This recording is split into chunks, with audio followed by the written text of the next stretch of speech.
way above the clouds, on a remote Italian ridge. One made famous by Marco Pantani, widely regarded as one of the greatest climbers in the history of road cycling. Unlike Il Pirata, we have no cassette, derailleur or chain. What we do have is a motor gearbox unit. And some stormy seas. A truly brutal piece of trail awaits us.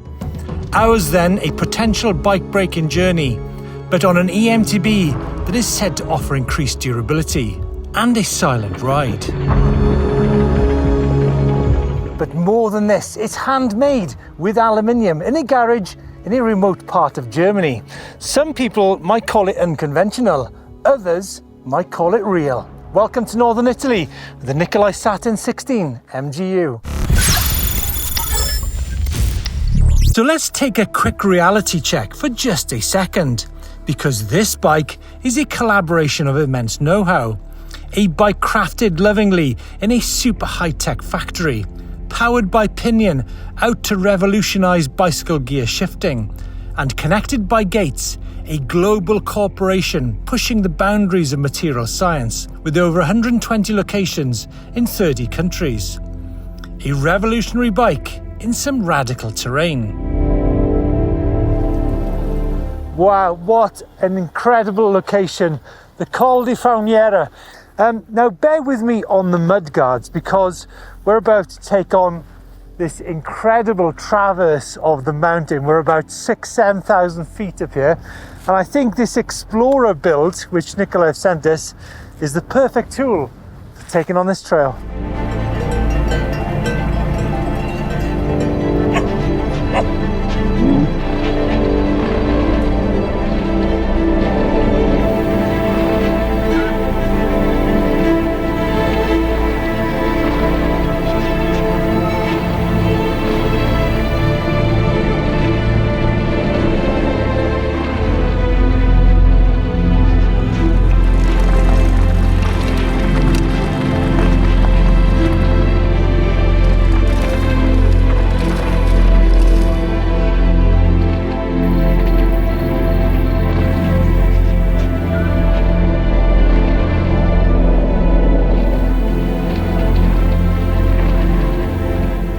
Now, as we progress through this video, you might see a few things disappearing.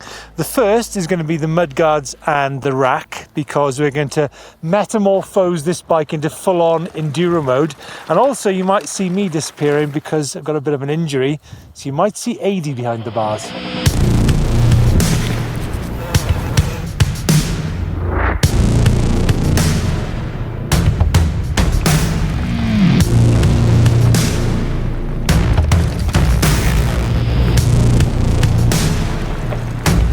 I don't want to get this wrong though.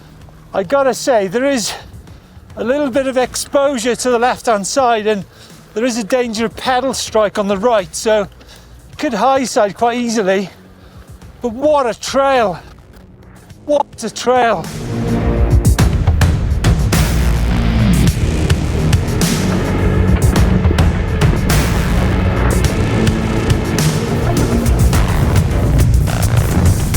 Well guys, I'm just taking a moment to ponder this very special place. And I guess mountain biking comes in various shapes and forms, whether it be in the mountains or in a bike park, a trail centre, big tracks or pig tracks or goat tracks, or a track like this, the Sentiero dei Fiori. It really is a pretty amazing spot.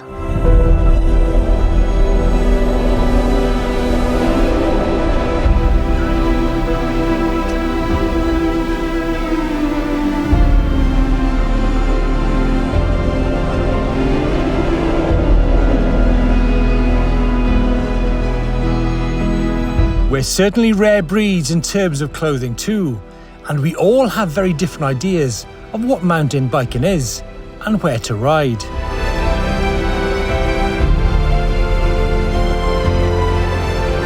Most mountain bike riders do have certain things in common with what we ride. The wheels, the tyres, bars and brakes, and the dear old cassette and derailleur. No wonder then that when Pinion launched their new motor gearbox unit last year, or the MGU, everybody went slightly nuts, a little bit stir crazy. Why? Well, less servicing, less wear and tear, and less danger of breakages.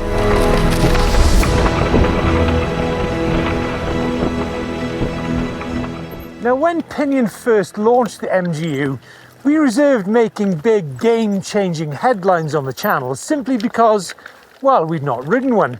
But when we did, we were impressed. We were impressed with the shifting, the silent gliding downhill. You guys asked lots of questions and you demanded more.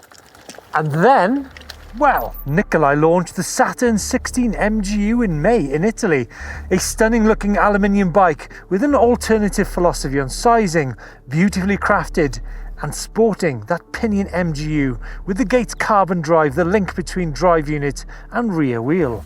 Hence, we have returned to northern Italy to report back to you guys with an alternative form of mountain biking. We're currently at 7,000 feet, but the basics, we've got 29-inch wheels, 160mm travel, a 960 watt-hour battery, and 28 kilos.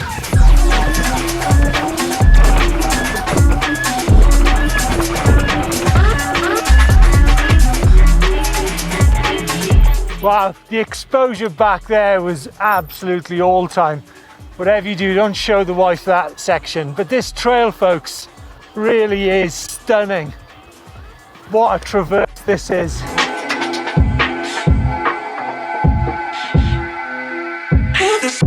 Wow, smooth, planted, grippy. But I thought I'd take a moment in amongst the harrowing exposure to give you guys a quick run round of the Saturn 16. I think this bike, in essence, is all about integrating innovative technologies into something which is actually pretty special. Okay, so we've got a motor gearbox unit and a Gates carbon drive, but what about the frame itself to begin with? Well, it's hollow milled to give maximum strength to weight, and the manufacturing process allows the material to be put into the high stress areas while saving weight on the low stress areas. They call it topology optimization, highly complex parts from one piece of aluminium. I'd certainly love to see it.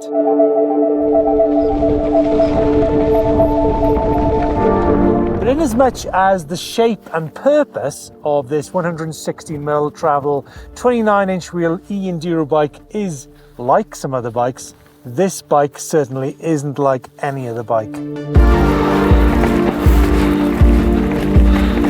The beating heart of the bike, the Pinion MGU E1.12, is a drive unit and 12-speed gearbox combined, with a super wide range of gears, no cassette or derail to bend or break, and no cable tensioning to keep your eye on.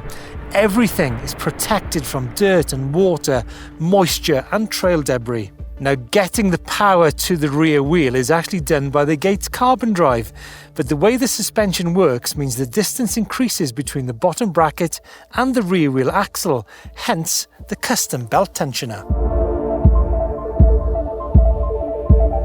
Now, being an Explorer style bike, you're going to need Explorer style fuel in the tank. So when it comes to the battery capacities of these bikes, you can either have the semi-integrated Ultracore 960, which you've got on this bike, or the option of having a integrated Ultracore 720 watt-hour battery. In terms of charging, you can either do the charging in the bike or remove the battery. Up on the handlebar, you have the LED remote and display, all the usual metrics, speed, range, charge, assist. You can also use it as a display for route finding and navigation. Also, that's available through the app as well. And there's some other features on here, such as the lights and the walk mode. And on the right-hand side of the handlebar, you've got your shifter, and it really is a beautiful shifter to use. Of course, another standout feature is the Gates carbon drive, which is a carbon fibre reinforced drive belt that transfers the power efficiently, smoothly and play-free to the rear wheel without stretching. And the overload bash guard is robust enough to protect the drive from damage and prevents the belt from jumping off thanks to its large side flange. Okay guys, I think it's time to talk Nicolai. Now, Nicolai was started by Carl Nicolai back in 1995, where he employed a couple of welders in his remote garage in northern Germany. I remember riding a Nicolai downhill bike actually in 1997, 1998. One obviously. But what's Nicolai all about? Well, I think you look at the basics: welding, craftsmanship and love. I mean, Carl has said himself, I mean, they are becoming an endangered species, a brand like Nicolai. But a bike like this, you can choose any frame size, any part, in any colour. So there's all the anodizing pieces, there's the customization at play here. It really is something quite special. Now, on the subject of endangered, Nicolai performed turning, milling, welding, grinding, straightening, heat treating, coating and assembly in a single place from A to Z. Well, I thought we'd take this opportunity of standing in the middle of a mountain road, Pantani's mountain road. A few details on the bike. It's a 4-bar linkage horse link design. Durability, there's some serious bearings on this bike. The geometry is the Geolution geometry, which means it's a little less aggressive than the race spec. That in turn means there's a slightly higher front end on the bike than on the race bike. Numbers 64.5 head tube angle, 77.5 seat tube angle. Obviously the sizing on Nicolai bikes is a little bit different to many other people's, but what it does give you is fantastic balance out on the trail. The material is 70/20 T6 aluminium. Now this material is said to have a higher tensile strength, but the key thing is it's got more elasticity in it. Wow, what a big day here in the mountains. One thing I've not spoken about so far is the Gates carbon drive, which transmits the power to the rear wheel. Now the Gates is quiet, it's strong, it's durable, and it requires very little maintenance. You can actually wash that off with some water. It doesn't need any oil or lubrication. And with that in mind, it actually massively reduces the maintenance costs of your eMTB. Now you can replace the belts out in the mountain.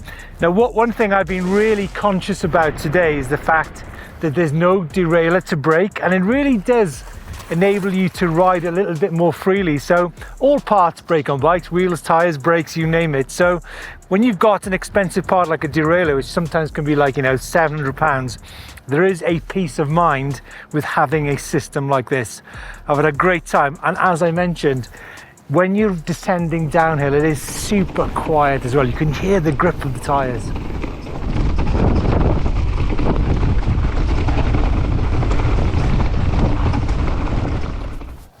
I tell you what, AD, I'm looking forward to the speed tuck moves later, trying to beat Pantani on that climb.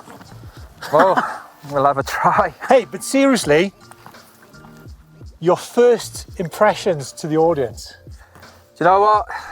It's a new definition on planted, and it's smooth, it's quiet, it rides a lot lighter than it looks. It is, I mean, it's 28 kilos, but it's no lightweight, but it doesn't ride like it. I think it gives you confidence in terms of the grip and the silence. You can hear what the tyres are doing. Mm-hmm. I think there's a lot to be said for a bike like this. No, absolutely. But let's, obviously it's not just the MGU. I think we need to pay tribute to Nicolai's geometry on this bike, the suspension design, the coil shock, maybe the 38 up front, and also the fact the suspension is not affected by differences or changes to gearing, right? Right. There's a technical term for that, don't you? No, but you're about to tell me, I think. It benefits from the constant vector of the belt drive. Look at him. Yeah, get me, eh? Folks, what an amazing view looking south towards the Mediterranean. What an absolutely beautiful place, quiet place, untouched place, no way markers, no crowds, no coffee shops. I know you don't like that. Wow, not surprised Pantani spent so much time here.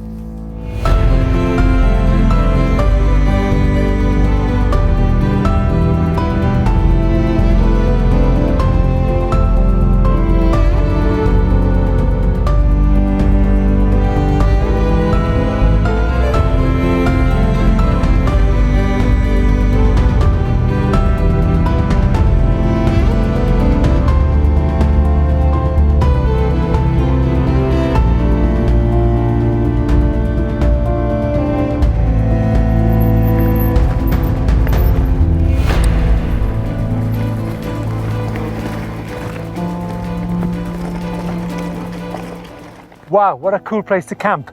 Mudguards, folks, any comments on mudguards so far? I know something for sure is that if I came on an adventure ride, which you would do on a bike like this, I'd be carrying panniers with my tent and my sleeping bag, and the mudguards would be keeping all my kit clean. So far, no damage or any problems with the mudguard in really janky, rocky terrain. One thing which I've been very impressed with is when you're going through the rocks, it's not in the back of your mind that you're going to tear off a €1,000 derailleur or bend a cassette. It really does give you confidence. Right, Pinion. Quick chat about Pinion. Pinion have been making gearboxes for 10 years. They're now part of BRP Group, who in turn are part of Rotax Engines. Now, Rotax make powertrains for skidoos and jet skis and ATVs and side-by-sides. And actually, they make engines for some of the world's light aircraft. So lots of knowledge, and they know about loads in gearboxes, that's for sure.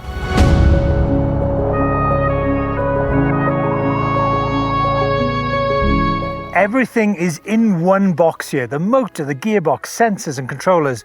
Now that's a lot of detail which is otherwise external. It's all made in Germany, 600 watts peak power and 160 newton meters to the rear wheel in first gear. With the MGU, the internal sensors continuously measure the input torque, motor revs, shift shaft and crank arm position, cadence, riding speed and other parameters. Oh, and it's virtually maintenance and wear free.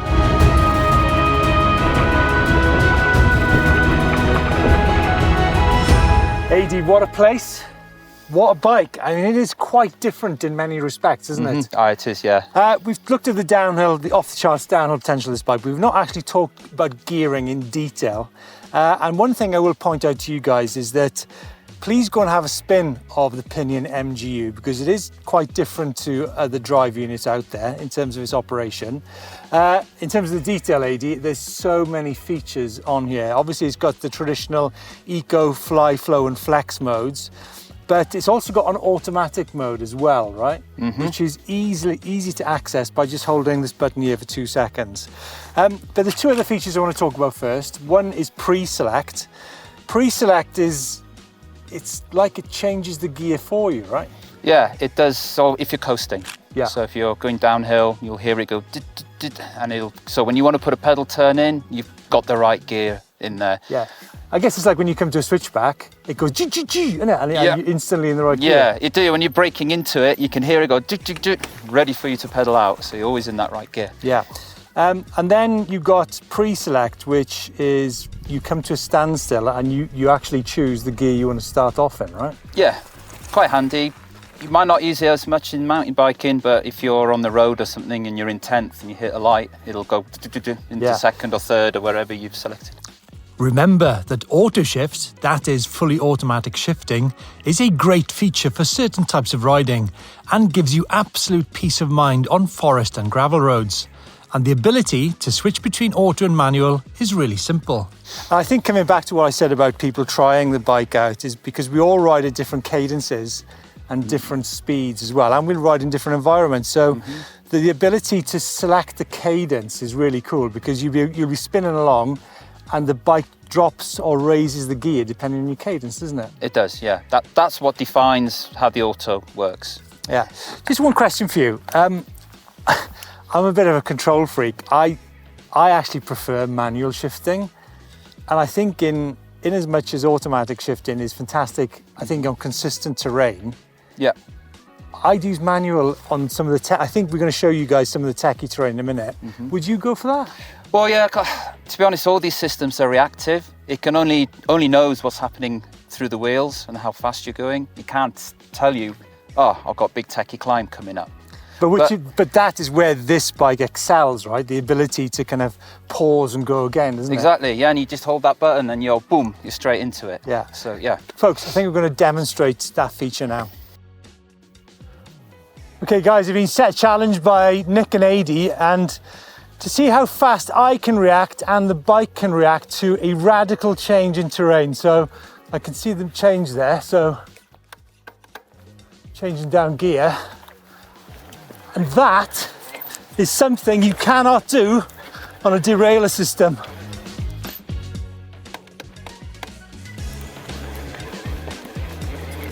Okay, now I know the terrain, I can demonstrate to you guys how quick, sharp and crisp the gear change is. So 6th, drop 3 gears, keep the momentum, and you're up. So I think that's a demonstration of two different ways that you can use the Pinion MGU. I'm going to show you guys that one more time. 6th, 5, 4, 3, and we're in. Look at that. Wow, 80. I think that is a massive strength of this bike. So we do two methods there. One where I didn't know the terrain ahead, so I had to do a track stand, and the ability to dump 3 gears whilst stationary is amazing. Great. But then when I did know it, I could actually change 3 gears in about a 1 to 2 meter area, which you cannot do with the derailleur system, right? No, you'd snap the chain. Yeah, you would, and this, it's so crisp, it's so sharp, isn't it? It's immediate. So I think as a climbing tool, it's actually very handy, right? Absolutely.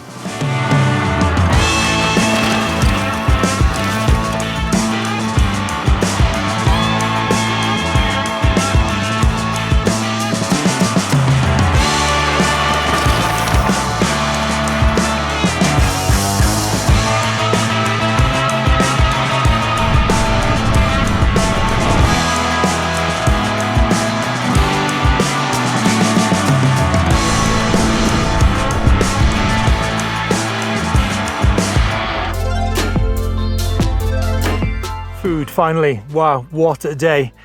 Thank you, Nicolai, Pinion, Gates, for proving to us there actually is another way.